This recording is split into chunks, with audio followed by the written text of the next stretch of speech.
and start the engine like this, and then I'm gonna do it again.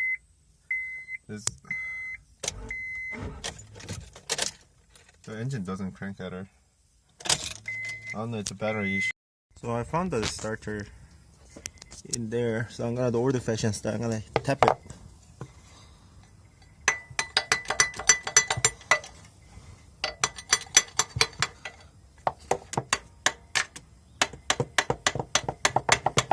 Let's give some tap.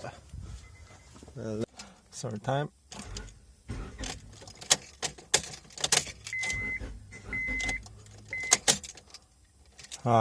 It's weird. So I jumped the battery this time. Let me see if that works.